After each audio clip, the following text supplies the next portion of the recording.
বঞ্জ কেতিয়াও নিজৰ ৰুমত নাথাকিলেই বঞ্জ আজি ক'ৰবাত আজি ত'ত বিচাৰিব লগা হয় প্ৰডাকশ্যনৰ শ্বুটিং হৈ আছে ইহঁতৰ ৰাতিপুৱা প্ৰথম টেনশ্যনটো হ'ল বঞ্জ আজি কাৰ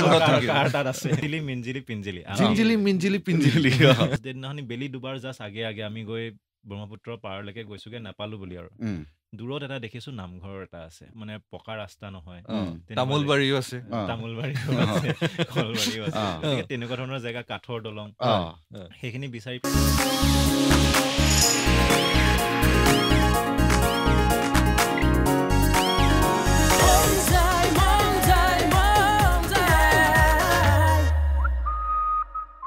নমস্কাৰ ৰেডিঅ' বঞ্জাইত আছো ঢোল আৰু ডগৰ আৰু এয়া হৈছে ঢোলে ডগৰে এই কিবা চোৰ পুলিচ খেলা খেলাম বুলি ভাবছিলো আমি এইবাৰ তাকে একদম বহুত দিন খেলা নাই চোৰ পুলিচ খেলিব লাগিব একদম গুলাই কাৰবাৰ এটা লৈ এজন আহিছে এজন গুলাই লোক বহুত দিনৰ পিছত ৰেডিঅ' বঞ্জাই ঢোলে ডগৰে অতিথি আহিছে বিহুৰ বতৰ তাকে আৰু 17 জানুৱাৰীত এক গুলাই কাৰবাৰ লৈ আহি আছে অসমৰ ছবিগৃহলৈ গুলাই চুৰ আৰু গুলাই চুৰৰ জানে গমে পাছি মানুহ হয় না নহয় হেৰিত দেখাই পাছি মানুহ আৰু গুলাই চুৰৰ যিজন মানে বিশেষ ব্যক্তি পৰিচালক ৰক্তিম কমল বৰুৱা আমাৰ সৈতে আছে ৰক্তিম ৰেডিঅ' বঞ্জাইৰ এই আমাৰ অনুষ্ঠান ঢোলে ডগৰলৈ তোমাক স্বাগতম ধন্যবাদ আৰু সকলো ভিউৱাৰ্ছলৈ নতুন বছৰৰ শুভেচ্ছা আৰু আগন্তুক বিহুৰ শুভকামনা যাচিলো বঢ়িয়া কথা হয় না নহয় কিন্তু মই কথা এটা সুধো তাৰমানে ধৰ এটা মানে ডাইৰেক্টৰ বুলি কৈছে না দেখাত কিন্তু নালগে ডাইৰেক্টৰ হেন একদম কলা চলা চশমা একদম পুৰা একদম হেৰি লেডাৰ জেকেট একদম হেৰি বুট জোতা হেনাই হেন পিন্ধি আহিব লাগে নাই ডাইৰেক্টৰ আজিকালি অলপ চেঞ্জ হৈছে চিষ্টেম গিলাখান আগতে ডাইৰেক্টৰ আছিল মানে কি হয় না নাই যেতিয়া আমি ডাইৰেকশ্যন কৰিছিলো চিনেমা প্ৰথমতে ৰক্তিমলৈ মোৰ সুধিবলগীয়া কথা এষাৰ আছে যে কলংপাৰ আৰু ক্ৰিটিকেল কাপুল এই কৰ পৰা কেনেকৈ পাইছাহি এই যাত্ৰাটো অকণমান কোৱাচোন খ আৰু মানে মাজত থাকি গুচি কৰে আৰম্ভ কৰিলো এতিয়া পাইছোহি গৈ থাকিম আৰু লাহে লাহে স্কিপ কৰি থৈ দিছে তাৰমানে তাৰপিছত আকৌ স্কিপ হ'ব উঙদি কি নাম দিব উঙদি কিবা এটা দিব কিবা হেনে এটা দিব লাগিব নাম হয় না সাৰপ্ৰাইজ থাকি গ'ল আৰু আচ্ছা গুলাই চুৰ অকণমান কোৱা ছবিখনৰ বিষয়ে একদম মানে প্ৰথম চিন্তাটোৰ পৰা প্ৰথম চিন্তা গুলাই চুৰ আচলতে সৰুতে দেউতা বৰদেউতা কাৰেণ্ট গুচি যায় ঘৰত তেতিয়া কাৰেণ্ট গুচি গ'লে খুব ভাল লাগে কি পঢ়া শুনাটো বন্ধ হৈ যায় বাহিৰত গৈ পেলাই পিঠি খজুৱাই দিব লাগে কিবা কৰিব লাগে তাৰ ৰিটাৰ্ণত মানে বৰ্তাহঁতে কাহিনী কয় যোৰহাটৰে এটা কাহিনী শুনিছিলো গুলাই চুৰ বুলি সেইটো আৰু তেতিয়া বহুত ফেচিনেট কৰে সৰু থাকোতে তাৰপৰা জীৱন আগবাঢ়িলে আহি পেলাই চিনেমা বনাম বুলি ভাবিলো লিখা মেলাত ইয়াত যুঁজি আছিলো তেতিয়া কভিড হ'ল কভিড হৈ পেলাই যেতিয়া ঘৰলৈ ঘূৰি গলো এই 2-3 মাহ ঘৰত বন্ধ থাকিলে অলপ নষ্টালজিকৰ নিচিনা ফিল এটা আহিলে মানে আগৰ নিচিনা যেন বন্ধ হৈ গ'ল গাড়ী মটৰ নাই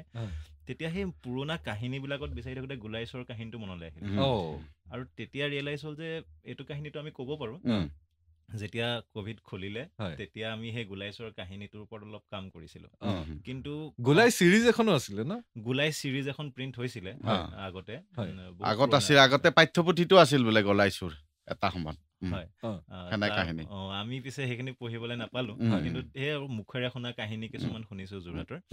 তাৰপৰা যেতিয়া লিখিব ললো অসমৰ ইণ্ডাষ্ট্ৰিটোৰ কথা গম পায়েই ৰাইজে ইয়াত এখন চিনেমা বনোৱাই দিগদাৰ তাত আৰু পিৰিয়ডিক চিনেমা বুলি কৈ দিলে এইটো মানে বহুত ডাঙৰ কষ্ট আমি ভাবা নাছিলো যে গুলাই চুৰ বনাবলৈ কেতিয়াবা আমি কিবা প্ৰডিউচাৰ পাম কিন্তু তাৰ পিছত যেতিয়া লগ পালো আমাৰ এতিয়া গুলাই চুৰৰ যি প্ৰডিউচাৰ দুজন ইমান দাস আৰু মাজিদ খান তেওঁলোকৰ লগত কিবা এটা প্ৰজেক্টৰ কথা ডিছকাছ কৰিছো তেওঁলোকে ভাবিলে চিনেমা এখন বনাও কি কাহিনী আছে কোৱা দুই এটা কাহিনী কৈছো তেওঁলোকে শুনিছে ভাল লগা নাই তাৰপিছত মই এনেই কৈ চালো গুলাই চুৰৰ কাহিনীটো তেওঁলোকে শুনি খুব এক্সাইটেড হ'ল তেতিয়া মই ক'লো যে এক্সাইটমেণ্টটো ঠিক আছে কিন্তু মানে গুলাই চুৰ বনাবলৈ বহুত কষ্ট হ'ব কাৰণ কি আমি 45 দেখাব লাগিব 70 চন দেখাব লাগিব তেওঁলোকে ক'লে যে নাই যি কষ্ট হ'ব আমি কৰিম আমি কৰিলে গুলাই চুৰে কৰিম তেনেকেই আৰম্ভ হ'ল 2022ৰ ডিচেম্বৰত আমি চিত্ৰগ্ৰহণ আৰম্ভ কৰিলো আৰু আহি আজি এতিয়া 2025ৰ 17 জানুৱাৰীত আমি মুক্তি লাভ কৰিব চিনেমাখন বঢ়িয়া কিন্তু টিজাৰ সিজাৰ ভাল লাগছে না চাই ফেলে মজা লাগছে মানে প্ৰথম কথা নামটো আকৰ্ষণ কৰিছে নামটো অকনমান ব্যতিক্ৰম আমাৰ সাধাৰণতে অসমীয়া চিনেমাৰ যেনে ধৰণৰ নামবিলাক হয় সেই নামটোৱে অকনমান ব্যতিক্ৰম আৰু গাঁৱৰ সঁচা কাহিনী আৰু হয় না নহয় এইগিলাখান আৰু যি আমি প্ৰমো টিজাৰত দেখিছো ট্ৰেইলাৰত দেখিছো সেয়া সম্পূৰ্ণ ছবিখনতো দেখা পাম বুলি সম্পূৰ্ণ আশাবাদী আৰু বহুত দিন পিছত এখন অলপ বেলেগ ধৰণৰ চিনেমা হ'ব হয় না নহয় সেইটো মেইন কথা গতিকে মানুহে আমি দাউৰি দাউৰি যাক অসমীয়া চিনেমা চাওক ইমান দাউৰি দাউৰি যাব নালাগে ট্ৰেফিক জাম আছে ক'ৰবাত গাড়ী চাড়ী খুন্দিয়াব লাহে লাহে গেলি হ'ব হয় না নহয় ৰেডিঅ' মঞ্জাত আছো ঢোল আৰু ডগৰ শুনি আছে ঢোলে ডগৰে ঢোলেই আচ্ছা কথা এটা সুধো মই এই যে যিখান মানে সেই ইমান পুৰণা চন 48 চন দেখাব লাগিল বহুত কথাটো মনত ৰাখিব লাগে দেখালি সেই সময়খিনিৰ ঘৰ খান দেখুৱাওঁতে ঘৰ বাৰী দেখুৱাওঁতে তাৰে যদি ঘৰৰ ভিতৰত কিবা দেখায় বিছনা চাদৰ বেড কভাৰ খান দেখুৱাক লাগি মনত পেলাব লাগিব হা বেড কভাৰ খান যদি আজিকালি নিচিনাই ডিজাইন থকা বেড কভাৰ হ'লেও নহ'ব হা কাপোৰ কানি কি পিন্ধে সেইটোও মন কৰিব লাগিব বহুত কথাটো চাব খুটি নাতি সৰু সৰু বহুত কথা চাব লগা আছে তাৰ কাৰণে মানে আমাৰ যিখন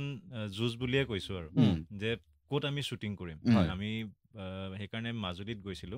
তাত আমি অলপ আছুতীয়াকে তেনেকুৱা য'ত লাইটৰ পোষ্ট নাই বা অলপ মানে পকা ৰাস্তা নহয় তামোলবাৰীও আছে তেনেকুৱা ধৰণৰ জেগা কাঠৰ দলং সেইখিনি বিচাৰি পেলাই আমি মাজুলীলৈ গ'লো আমাৰ বিচাৰি থকা প্ৰায়খিনি বস্তু আমি পাই গৈছিলো কিন্তু এটা ৰিকুৱাৰমেণ্ট আছিলে আমাৰ নামঘৰ নামঘৰ বুলি ক'লে যেতিয়া সৰু আছিলো তেতিয়া আমি দেখিছিলো পুৰণা কাঠৰ প্ৰকাণ্ড প্ৰকাণ্ড খুঁটাৰ নামঘৰ কিন্তু মাজুলীয়ে হওক বা গোটেই অসমতেই হওক আমি যেতিয়া নামঘৰ বিচাৰিছিলো মানে প্ৰায়খিনি নামঘৰত চৰকাৰে ফাণ্ড আহি গ'ল বা ৰাইজে পইচা দিলে গতিকে চব নামঘৰ পকী হৈ গ'ল আমাৰতো সমস্যা যেতিয়া আমি কাঠৰ খুঁটাৰ নামঘৰটো বনাব নোৱাৰো গতিকে মাজুলীৰ চাৰ্কল অফিচতো গৈ খবৰ খাতি কৰিলো যে এনেকুৱা পুৰণা নামঘৰ আছে নেকি তেওঁলোকে ক'লে নাই চবতেতো চেংচন হৈ গ'ল হ'লেও আমি এনেকে বিচাৰি বিচাৰি বিচাৰি এদিন গৈ পেলাই এটা নামঘৰ দেখিলোগে আবেলি আৰু আমি মানে কি হয় দিনৰ সময়টোহে পাওঁ অকল লোকেশ্যন ৰেকি কৰিবলৈ কাৰণ কি আন্ধাৰ হোৱাৰ পিছততো ৰেকি কৰিব নোৱাৰো লাষ্ট ডে আছিলে সেইদিনাখনি আমাৰ যে আৰু আমি ইয়াতে যি পাওঁ পালো নহ'লে আমি ঘূৰি গুচি যাম সেইদিনাখনি লাষ্ট ডে দিনাখনি বেলি দুবাৰ জাষ্ট আগে আগে আমি গৈ ব্ৰহ্মপুত্ৰৰ পাৰলৈকে গৈছোগে নাপালো বুলি আৰু দূৰত এটা দেখিছো নামঘৰ এটা আছে আৰু গৈ দেখিছো যে একদম পুৰণি কাঠৰ খুঁটাৰ সেইটো আচলতে চিপহা সত্ৰ আছিলে কিন্তু সত্ৰাধিকাৰ উঠি গুচি গ'ল মাজুলীৰ পৰা যোৰহাটলৈ গুচি গ'ল আৰু গাঁওখন বহুত মানে গৰাখহনীয়াৰে আক্ৰান্ত গাঁওবাসীও বহুতখিনি কম সেই নামঘৰটোকে আমি ঠিক ঠাক কৰি গাঁৱৰ মানুহক লগত লৈ আমি সেই নামঘৰ ভাগিতে আমাৰ যিখিনি শ্বুটিঙৰ আছিলে আমাৰ আপোনালোকে ট্ৰেইলাৰ বা টিজাৰত দেখা পাইছে আমি ৰাস অলপ দেখাইছো ভাওনা অলপ দেখাইছো সেইখিনি আমি ৭৫ চন ৮০ চন দেখাব লগা হৈছে গতিকে ভাওনাৰ ড্ৰেছৰ পৰা সেই সময়ত কৰা গোটেই মানে আপোনাৰ গোটেই আৰ্টটো পুৰণা মানুহখিনিৰ পৰা শিকি আমাৰ এক্টৰখিনিয়ে শিকি লৈ পেলাই কৰিলেগে আৰু এইটো বিৰাট এটা বেলেগ এক্সপিৰিয়েঞ্চ আৰু আমাৰ কাৰণে এতিয়া মূল যিটো চৰিত্ৰ গোলাইচুৰ আমি টিজাৰ আৰু ট্ৰেইলাৰত দেখিছো দিগা এই কেনেকুৱা ধৰণৰ কেৰেক্টাৰটো আৰু কোনে ৰূপায়ণ কৰিছে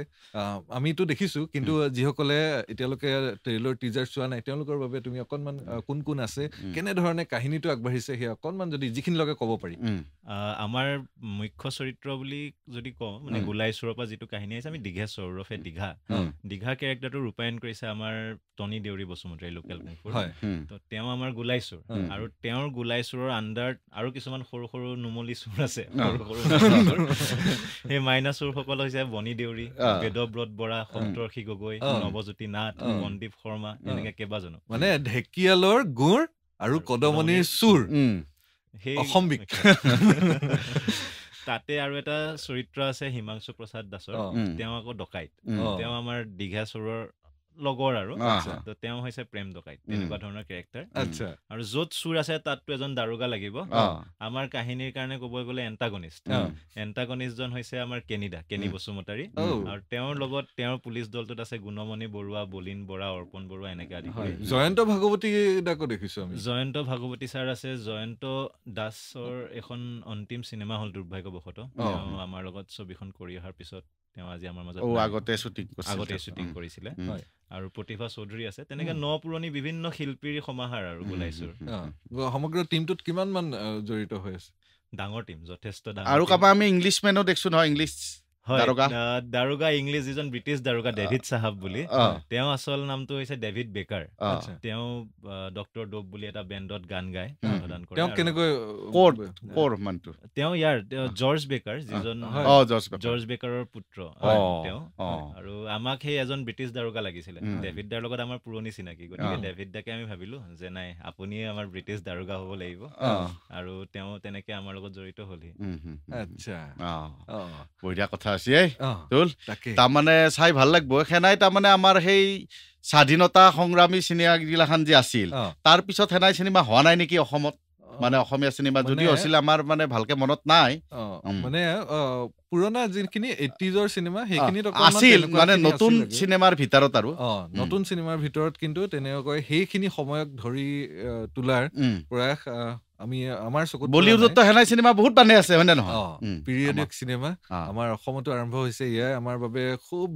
ভাল কথা, সুখবৰ। বৰ কষ্ট কৰি বানাইছি, চবে চাবা যাব, হয় নে নহয়? 17 জানুৱাৰী পুনৰবাৰ তাৰিখটো মনত পেলাই দিছো। শিল্পী দিৱসৰ দিনানো কিয় বাছি লৈছে এই মুক্তি লাভ কৰা দিনটো শুকুৰবাৰ মিলি গ'ল নে বেলেগ কিবা কাৰণো আছে, সেয়াও গম ল'ম ৰক্তিমৰ পৰা। এটা দেউৰী ভাষাৰ গীত গাইছে আকৌ আমাৰ বনি দেউৰীয়ে, বনজুৱে এক্টিঙৰ পৰা গৈ এবাৰ ছিংগাৰ হৈছে, আগতেও গাইছে বাৰু। এই গীতটোৰ বিষয়ে অকণমান কোৱাচোন। জিঞ্জিলি মিঞ্জিলি পিঞ্জিলি, জিঞ্জিলি মিঞ্জিলি পিঞ্জিলি। এইটো গানটো বনি এনেই আগতে গাই থাকে, আমি স্ক্ৰিপ্ট কৰাৰ সময়ত এনেই শুনো আৰু জিঞ্জিলি মিঞ্জিলি শুনিতো ভাল লাগে গানটো, দিয়া এইটো গান আমি চিনেমাখনত ইউজ কৰিম, তেনেকে কৈ পেলাই আৰম্ভ হ'ল আৰু তেনেকে প্ৰচেছটো। সিও গানটো কৰিলে, মানস কম মহন্ত আৰু বুলবুল দাস তেওঁলোকৰ লগত জড়িত হৈ গানটো ৰেডি হৈ উঠিছে। কালি আমি ৰিলিজ কৰিছো ইউটিউবত, আৰু আশা কৰিছো ভিউৱাৰ্ছে শুনি ভাল পাব। একদম আৰু বঢ়িয়া, কিয় বেয়া পাব, হয় নে নহয়? জিঞ্জিলি মিঞ্জিলি পিঞ্জিলি 17 জানুৱাৰীত আহি আছে। আমি ৰক্তিমৰ পৰা জানিব বিচাৰিম, 17 জানুৱাৰী শিল্পী দিৱসৰ দিনটো শুকুৰবাৰ মিলি গ'ল নে? মিলি মানে শুকুৰবাৰটো পৰি গ'ল, সেইটো এটাটো আমাৰ কাৰণে ভাল হ'ল। আমি জানুৱাৰী মাহত বিহুৰ ওচৰে পাজৰে দিম বুলি ভাবি আছিলো। যেতিয়া 17 জানুৱাৰী শিল্পী দিৱসটো দেখিলো, আমাৰ গোটেই সমগ্ৰ চিনেমাখনৰ শিল্পীসকলটো উঠি পৰি লাগিল যে আমি বছৰটোৰ প্ৰথম হেৰিয়াত ৰিলিজ কৰি আমি শিল্পী দিৱসত ৰিলিজ কৰিম, আৰু তেনেকে 17 জানুৱাৰী ডেটটো ফিক্স হ'ল। আৰু বঢ়িয়া কথা, ভাল কথা আছে, হয় নে নহয়? আচ্ছা, চিনেমাখনক অলপ কথা সুধো আৰু, হয় নে নহয়? আৰু কি কথা আছে, কেনাই আছে চিনেমাখনত, কি আছে? চিনেমাখনত বিৰাট চিৰিয়াছ চিনেমা একেবাৰে নহয়, এখন বিৰাট হাস্যমধুৰ, মানে সমগ্ৰ গোটেই পৰিয়ালৰ লগত আপোনালোকে বহি উপভোগ কৰিব পাৰে। 1940 চনৰ পৰা 1980 চনলৈকে 40 বছৰৰ মানে এটা টাইম স্পেন এটা দেখাইছো, অলপকে দেখাইছো। বেছিভাগ কাহিনী 75 পৰা 83 ৰ মাজত, আৰু আমি 45ৰ অকমান আৰম্ভণি অকমান দেখাইছো যিমান পাৰো। আৰু সেয়াই হাস্যমধুৰ এখন চিনেমা, চুৰ পুলিচৰ খেল, তাৰ মাজতে আমাৰ চুৰখিনিয়ে কৰা কিছুমান গোলাই কাৰবাৰ কিছুমান কৰিব চিনেমাখনত, আপোনালোকে চাব পাব। হিন্দী খান্দা কথা শুনছিলে, আজিকালি চলি হিন্দী দিয়া কথা নাজানে, হয় নে নহয়? কেনেকে হিন্দী দিছিল, হয় নে নহয়? আৰু ইজোপা তামোলৰ পৰা সিজোপা তামোললৈ কেনেকৈ ৰাতি এইগিলাখান কথা আছে, একচনো থাকব, হয় নে নহয়?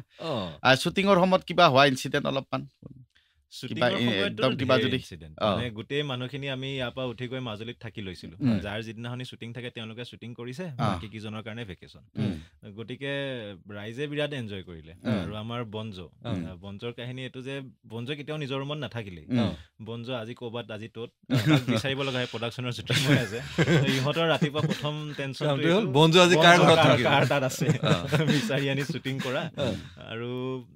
খালি যেতিয়া কেনিডা আহিলে, মানে কেনিডা প্ৰথমৰ পৰা নাছিলে, কেনিডা অহা কেইদিন কিন্তু বনি একদম নিজৰ বিচনাত চিধাকে শুই থাকে। এইবিলাক বহুত ঘটনা আমাৰ মাজত হেৰি হৈ আছে। আৰু টনি দেখাত মানে আমি যি হেভি বাজেটৰ হেৰিবিলাকত দেখি থাকো, টনি হাঁহাটো অকণমান মানে বেলেগ ধৰণৰ, অকণ হাঁহিমুখীয়া। মানে কি কাৰণে চিলেক্ট কৰা হ'ল, কেনেধৰণে মানে টনিকে লওঁ এই দীঘা কেৰেক্টাৰটোৰ বাবে কিয় ভবা হ'ল? টনিদাক মানে সদায় আমি তেনেকুৱা কেৰেক্টাৰে দেখি আহিছিলো। এই কেৰেক্টাৰটো টনিদাৰ কাৰণে অলপ মানে চেলেঞ্জ আছিলে। কেৰেক্টাৰটোত এটা হিউমাৰ এটা লাগে, কিন্তু মানে বিৰাট চাটল আৰু চিৰিয়াছ কেৰেক্টাৰ এটা, কিন্তু কামবিলাক তেওঁৰ জমনি। গতিকে আমি ভাবিলো যে টনিদাই কেৰেক্টাৰটো জাষ্টিফাই কৰিব পাৰিব, আৰু তেওঁ বিৰাট ধুনীয়া এক্টিং কৰিছে। আৰু কেতিয়াও নেদেখা টনি দেউৰী বসুমতী এজন তেওঁলোকে গোলাইশ্বৰত দেখিবলৈ পাব। ইনফেক্ট সকলো কেইজন অভিনেতাই বিৰাট দুৰ্দান্ত অভিনয় কৰিছে। হিমাংশু গগৈ আজি আমাৰ তেওঁ হেঙুল থিয়েটাৰত আছে, আমাৰ টিমটোৰ লগত থাকিব পৰা নাই, তেওঁৰ অভিনয়টো ৰাইজে বহুত বেলেগ পাব বুলি আমি ভাবিছোঁ আৰু গোটেইকেইজন কেনিডাৰ কথা ক'বই নালাগে আৰু বাকী বেদব্ৰত বনি সপ্তৰ্ষি সকলোৱে বিৰাট বেলেগ অভিনয় এটা কৰিছে চাবলৈ বেলেগ অভিনয় এটা কৰিছে একদম বঢ়িয়া আৰু এতিয়া আমাৰ যিসকলে চাই আছে শুনি আছে তেওঁলোকলৈ বুলি তুমি কিবা এষাৰ কোৱা মানে কি কাৰণে গোলাইচুৰ চাবলৈ আহিব আমি ইমান দেৰি যিখিনি কথা পাতিছো সেইখিনিতো বাৰু শুনিছে আৰু মানে যদিহে কওঁ USP আজিকালি USP বিচাৰে নহয় মানুহে মানে কি কাৰণেনো চাবলৈ যাব এখন কেতিয়াও নেদেখা ধৰণৰ চিনেমা এটা কেতিয়াও নুশুনা এটা কাহিনী শুনিবলৈ পাব গোলাইচুৰত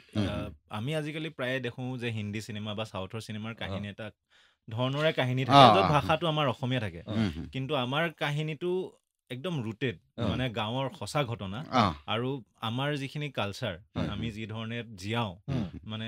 সেই সকলোখিনি আমি ৰিফ্লেক্ট কৰিবলৈ যিমান দূৰ পাৰোঁ চেষ্টা কৰিছোঁ আৰু কেতিয়াও নুশুনা ধৰণৰ এটা কাহিনী এটা ফ্ৰেছ কাহিনী আৰু এটা বেলেগ ধৰণৰ ট্ৰিটমেণ্টত চিনেমাখন বনিছে প্লাছ আছে এনিমেশ্যন আৰু সেইকাৰণে ভাবোঁ যে অসমীয়া চিনেমাত আগতে এনেকুৱা ধৰণৰ ঘটনাবিলাক এনিমেশ্যনো আছে তাৰমানে এনিমেশ্যনো ষ্টৰি টেলিঙৰ পাৰ্ট হিচাপে আছে কাহিনীটোৰ মাজে মাজে এনিমেশ্যনেৰো কাহিনী বুজোৱা আমি হিন্দী চিনেমা কিছুমানত দেখা পাওঁ এইটো আছে আৰু মানে বিশেষকৈ পিৰিয়ডিক যেতিয়া কৰিবলৈ যোৱা যায় আমাৰ ইয়াতে খুবেই কম সেয়া কৰিবলৈ যাওঁতে এই কিবা বস্তু বিচাৰিবলৈ এইটো বস্তু যেনেকৈ ক'লা যে নামঘৰটো বিচাৰি পোৱা নাছিলে আৰু তেনেকুৱা ধৰণৰ কিবা কি বস্তু বিচাৰি পোৱা নাছিলে আৰু বহুত মানে কষ্ট হয় এতিয়া কেঁচা মানে আপোনাৰ খেৰ দিয়া ঘৰটো নাই চব টিঙৰ ঘৰ হৈ গ'ল আমি এতিয়া 45ৰ কাৰণে এটা তিনিআলি বনাব লগা হৈছে য'ত হাতৰ নিচিনা গোটেই বস্তুটো ক্ৰিয়েট কৰিছোঁ আৰু ওচৰে পাজৰে ঘৰবিলাকৰ ওপৰত খেৰ দি দিয়া হৈছে লাইটৰ পোষ্ট মানে ঢাকি দিয়া হৈছে তেনেকুৱা বিভিন্ন কাম প্লাছ মেচ বক্স এটা লাগে সেই মেচ বক্সটো আমি ডিজাইন কৰিব লগা হৈছে চিগাৰেট লাগে চিগাৰেট ডিজাইন কৰিব লগা হৈছে তিনিআলিটোত এখন চাইনবোৰ্ড লাগে ধৰি লওক ৰেলী চাইকেলৰ চাইনবোৰ্ড সেইটো সময়ত আছিলে সেইবিলাক ডিজাইন কৰিব লাগে এইবিলাক বহুত ৰিচাৰ্চ কৰি আমি যত্ন কৰিছোঁ আৰু চাওঁ এতিয়া কিমানটো ৰিফ্লেক্ট হৈছে চিনেমাখনত আৰু সেই কথা বেলেগত হ'লে ধৰ ফিল্ম চিটিতে হ'লে কাম আমাৰ ইয়াতে সেনাই ফিল্ম চিটিও নাই কৰিব লগা গতিকে সেই বিচাৰি ফুৰিব লগা আছে জাগা আৰু নায়িকা আছে নে নাই এতিয়া গোটেই চুৰ পুলিচৰ মাজত এগৰাকী নায়িকা আছে চিত্ৰলেখা তেওঁ এতিয়া কাহিনীটোৰ কেটেলিষ্ট মানে পুলিচ আৰু চোৰৰ মাজত এটা যোগসূত্ৰ সৃষ্টি কৰিবলৈ অনা হৈছে চিত্ৰলেখা আচ্ছা তো মৈত্ৰী দাসে সেই চৰিত্ৰটো ৰূপায়ণ কৰিছে মৈত্ৰী দাসক আপোনালোকে দেখা পাব তাৰ মানে আমাৰ এই গোলাই শব্দটো যে আমাৰ মানে অসমীয়াত এটা বেলেগ বস্তু এই গোলাই মাল আনচিবেই এনে ধৰণৰ তাৰমানে বস্তু কিবা যদি ভাল হয় গোলাই মালবে সেনাই বস্তুটো হয় নে নহয় কিছুমান বস্তু বাহ বেলেগ গোলাই বনাইছে কিন্তু সেই বস্তুটো গোলাই চুৰো গোলাই হৈ যাব পাৰে তাৰমানে না তাতে বিহুৰ বতৰ বিহু চিহু খাই আহি 17 জানুৱাৰীতে ভাল হৈছে 13 তাৰিখ উৰুকাত নহয় চুৰ কৰা চবে ঘৰত যাব য'ত য'ত গুৱাহাটীত মানুহ আছে গুৱাহাটীতো নাই য'ত য'ত থাকে চবতে আজিকালি হল বহুতকেইটা হলততো মুক্তি পাবই গতিকে বিহু খাই 13 তাৰিখ উৰুকা 14 তাৰিখ বিহু খালা ঘৰত 15 তাৰিখে যাই বিয়া পাতছি সৌৰাকৰ ঘৰত যাব লাগিল যাই আৰু বিয়া পাতা নাকৰ মামীয়াকৰ মাহীয়াকৰ পেহীয়াকৰ ঘৰ খাই 16 তাৰিখে ঘূৰি আহি ঘৰত 17 তাৰিখে চিনেমা চাব বন্ধ বাৰ শিল্পী দিৱস বন্ধ বঢ়িয়া তাকে বহু অফিচ বাৰু বন্ধ নাথাকে ৰবিবাৰ বুলিছো শুকুৰবাৰ হলিও তাৰমানে হেৰি নাই নাই বন্ধই আৰু আধা হাফ আৰু কি নোৱাৰো আৰু বিহু বুলি নাযায়ে মানুহ 18 তাৰিখ মানেহে যাব তাৰমানে ছবিখনৰ এতিয়া মানে সন্মুখত থকা সকলৰ কথা পাতিলো বেকত তোমাৰ দৰে যিসকল বেকত আছে সংগীতৰ সৈতে কোন কোন জড়িত বা অভাৰঅল যিখিনি বেকত থকা মানুহ বেকত আমাৰ যিটো টিম ক্ৰিটিকেল কাপল আৰু কলংপাৰৰ সেই কোৰ টিমটোৱে আমি আকৌ এখন বনাইছো কাহিনীটোৰ লগত চিত্ৰনাট্য কৰোঁতে মৃন্ময় শইকীয়া যোনে কলংপাৰখন ডিৰেক্ট কৰিছিলে তেওঁ আছে সপ্তৰ্ষি আছে আকাশ আছে অজিত গিৰি আমি সকলোৱে মিলি চিত্ৰনাট্যখন লিখিলো আমাৰ কেমেৰা কৰিছে প্ৰয়াস শৰ্মা তামুলী প্ৰয়াসৰ কেমেৰা ছেকেণ্ড ইউনিট হিচাপে সংগ্ৰাম গৌতম আছিলে আৰু কলাকুশলীত আপোনাৰ মিউজিক পৰাশৰ কাশ্যপ আৰু আমাৰ মেকআপত আছিলে মেকআপতো বহুত কাম কৰিব লগা হৈছে ভাওনা চাওনা আছেতো পুৰণা গোটেই মেকআপৰ কথাটো বেলেগ সকলে ৰূপো সলায় ভেলেকি বুলি কওঁ আমাৰ আমি বহুতখিনি কথা কৈ দিছো চিনেমাখনত ভালকে দেখা পাব গতিকে মেকআপত আছিলে কমল তালুকদাৰ কষ্টিউমত পিৰিয়ডিক চিনেমা এখনৰ কষ্টিউম গোটেইখিনি ডিজাইন কৰা হৈছে ব্ৰিটিছ অফিচাৰেই হওক বা চুৰেই হওক কষ্টিউম কৰিছে আমাৰ প্ৰেম ৰাভা তেনেকে আৰু এনিমেশ্যন চিনেমাখনত ইউজ কৰিছোঁ বুলি কৈছোঁ এনিমেশ্যন হিচাপে মণিকুন্তল বৰা আছে আৰু লগত আমাৰ যিজন আৰ্ট ডাইৰেক্টৰ অৰ্ণৱ স্বৰ্গীয়াৰী তেওঁ খুব সুন্দৰ স্কেটছ কৰে আৰু তেওঁৰ স্কেটছ বা তেওঁৰ সেইখিনিৰে আমি পোষ্টাৰ বনাইছোঁ আৰু এনিমেশ্যনৰ স্কেটছেছবিলাক অৰ্ণৱ স্বৰ্গীয়াৰীৰ তেনেকুৱা কথা আছে হয়নে নহয় আৰু এতিয়া যিহেতু যিমানেই ওচৰ চাপিছে সময় বুকুখন ঢক ঢক ঢক ঢক কৰিছে নাই আমি আচ্ছা এটা কাম কৰিলি কেনাই হয় সেইটো যদি ব্যৱস্থা কৰিব পাৰে আমাৰ হলগিলাখানত কৰ্তৃপক্ষ কওঁ যিহেতু বিহুতে আহিব চিনেমাখন আমি পপকৰ্ণ নোখোৱাং হলত মাকাৰে খুৱাং কিবা কিবা মানে পপকৰ্ণ খোৱাত খাই আমাৰ মাকাৰে যে মাকাৰে খুৱাই দিলেও ভাল হয় পপকৰ্ণৰ নিচিনা পেকেটত যদি সেই ব্যৱস্থাটো কৰিব পাৰে নহলে ঘৰৰ পৰাই লৈ আহিব পেকেটত ভৰাই মানে ৰক্তিম আমাৰ তৰফৰ পৰা তোমালৈ বহু বহু শুভকামনা তোমাৰ লগতে গোলাইচুৰৰ সমূহ যিসকল কলা কৌশলী আছে সকলোলৈকে পুনৰবাৰ আমি দৰ্শকলৈ অনুৰোধ জনাইছো একদম চা মাঘৰ বিহুতে এখন চিনেমা আহিছি হয় না নহয় শিল্পী দিৱসৰ দিনাই এখন নতুন অসমীয়া ছবি বছৰৰ প্ৰথমখন অসমীয়া ছবি গোলাইচুৰ নামটোৱে আপোনাক আকৰ্ষিত একদম আৰু মানে একদম গাঁৱলীয়া কাহিনী হেৰি কথা হয় না নহয় নামটোতে গম পাই যাব আৰু কি টিজাৰ ট্ৰেইলাৰ চোৱা নাই যদি চাই লওক আৰু সি আৰু আকৰ্ষিত মইতো কৈছো একবাৰ যদি চাই যায় নহয় ট্ৰেইলাৰ চালি নাজাং বুলি কবা নৰে চাবাই লাগব তেনেহলে ৰক্তিম পুনৰবাৰ তোমালৈ তোমাৰ টিমলৈ শুভকামনা জনাই বিদায় লৈছো কিবা ফ্ৰী হ'ব নেকি কি ইমান কষ্ট কৰি চিনেমা এখন বনাই এনেকুৱা মানুহৰ কাৰণে দিগদাৰ নহয় এনাই আৰু ফ্ৰীতে সকলো বিহুৰ কথা বহুত খৰচ টিকট কাটি চাবি টিকট কাটি চাবি দে তই দেখুৱাবি দে চাম দে লাগিলে মই দেখুৱাম কিন্তু ফ্ৰী নিবিচাৰি গতিকে চবে যাক চাবা যাক দাউৰি দাউৰি যাবা নালগে বাইকত যাক গাড়ী লৈ যাক বিভিন্ন উবেৰ আছে ওলা আছে চবতে যাক অটত যাক দাউৰি দাউৰি ইমান যাবা নালগে গুৱাহাটীত কষ্ট কৰবা নালগে হয় নে নহয় গাড়ী চাড়ী খুন্দিয়াব গতিকে অসমীয়া চিনেমা চাবাহে লাগে দাউৰি নেগেলি হ'ব লাহে ধীৰে গেলি হ'ব টাইমত যাব খালি সময়ত যাব আৰু শুনি থাকক ৰেডিঅ' মন যায় অসমৰ আৱেগ